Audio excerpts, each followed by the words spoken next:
Good morning students. हम पढ़ रहे हैं पर्यावरण के मुद्दे, इन्वायरमेंटल इश्यूज। इसके अंतर्गत हम water pollution and it's control के बारे में पढ़ रहे थे, जिसमें कॉसेस ऑफ वाटर पॉल्यूशन हमने स्टार्ट किया था, जिसमें हमने घरेलू अपमार्जक हाउस होल्ड डिटर्जेंट्स के बारे में पढ़ा। इसी क्रम में हम अब आगे बढ़ाते हैं और जानते हैं वाहित मल जल के बारे में। सीवेज क्या होता है? हमारे घरों से निकलने वाला जो भी वेस्टेज वाला पानी है ना, वो क्या कहलाता है? सीवेज का पानी कहलाता है। सभी बड़े शहरों की जो गंदगियां हैं, सब मतलब एक बड़े शहर में कितने घर हैं, उनकी सारे घरों की गंदगी जो है वो सीवरेज के माध्यम से, नालियों के माध्यम से, बड़े बड़े नालों में मिलाए जाते हैं पानी को। जितने भी जैसे बर्तन धोना, कपड़ा धोना और सीवरेज वगैरह का पानी है ना, लेट्रिन बाथरूम, सब जो पानी है वो सीवरेज के माध्यम से, छोटे छोटे नालियों के माध्यम से बड़े नालों में मिलाया जाता है और फिर इस नाले को नदी में मिला दिया जाता है। हम ये भी जानते हैं कि अधिकतर नगरों में पीने का पानी और मछली भी इन्हीं नदियों से प्राप्त किया जाता है। इन्हीं नदियों के पानी को प्यूरिफाई किया जाता है और फिर उसको पीने के लिए उपयोग में लाया जाता है, जिसमें सीवरेज का पानी मिलाया जाता है। वाहित मल जल के गिरने से जल में ऑक्सीजन की मात्रा कम हो जाती है, क्योंकि हमारे घरों से जो सीवरेज का पानी निकलता है उसमें मैक्सिमम केमिकल्स वगैरह होते हैं, जिसके कारण जल का जो ऑक्सीजन लेवल है वो कम होते जाता है। और bio chemical oxygen demand, BOD याद रखना, BOD bio chemical oxygen demand, यानी कि पानी में ऑक्सीजन की डिमांड, जल जो होता है उसमें पानी में ऑक्सीजन की डिमांड बहुत अधिक हो जाती है।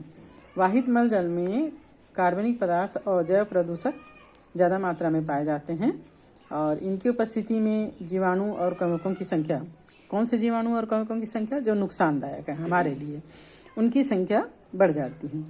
इन जीवों के द्वारा अपघटन के लिए जल में जो ऑक्सीजन होता है उसका उपयोग किया जाता है, जिससे जल में घुली हुई ऑक्सीजन की मात्रा में कंटिन्यू कमी आती जाती है और मछली और बाकी जो जलीय जंतु हैं उनको श्वसन के लिए ऑक्सीजन उपलब्ध नहीं हो पाता और पर्याप्त मात्रा में उपलब्ध नहीं हो पाता और इससे जो जलीय जीव है वो मरने लग जाते हैं।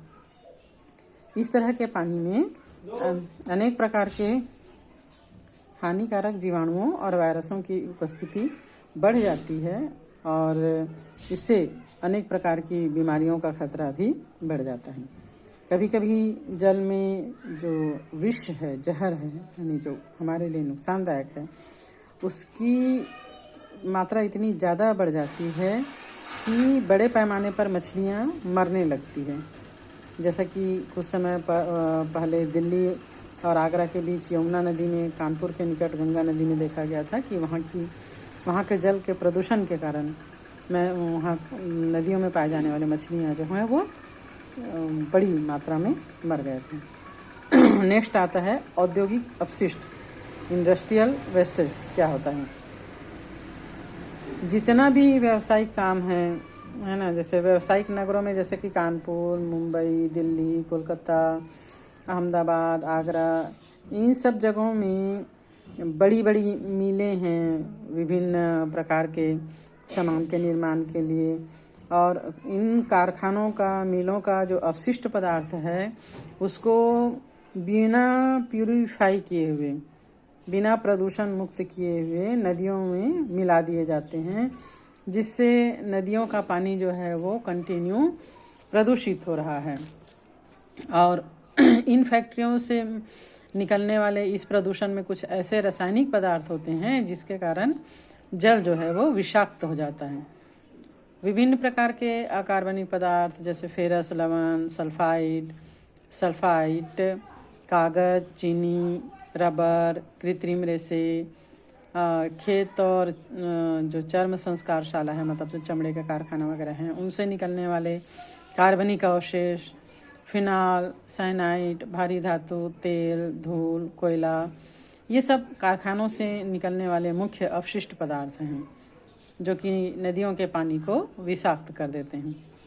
झारखंड में जो बोकारो स्टील प्लांट है उसका जो अपशिष्ट पदार्थ है वो निरंतर दामोदर नदी में गिराया जा रहा है, जिसके कारण दामोदर नदी के जल में क्रोमेट, फेनॉल और नेप्थलीन जैसे विषैले पदार्थों की मात्रा बढ़ गई है और इसे भारत का सबसे प्रदूषित नदी माना जा रहा है। मिर्जापुर के निकट ही स्थित कारखाने के कारण सोन नदी के पानी में क्लोरीन की मात्रा बहुत ज़्यादा बढ़ गई है, जिसके कारण उस क्षेत्र में मछलियों की संख्या कम हो गई है, बहुत सारी मछलियां मर गई हैं। कुछ वर्ष पूर्व बरौनी के तेल शोधक कारखाने से गंगा नदी में कच्चा तेल गिराया जाता था, जिसके कारण न केवल गंगा नदी का जल दूषित हुआ अपितु जल में आग भी लग गई, जो लगभग 5 घंटे तक जलते रही थी।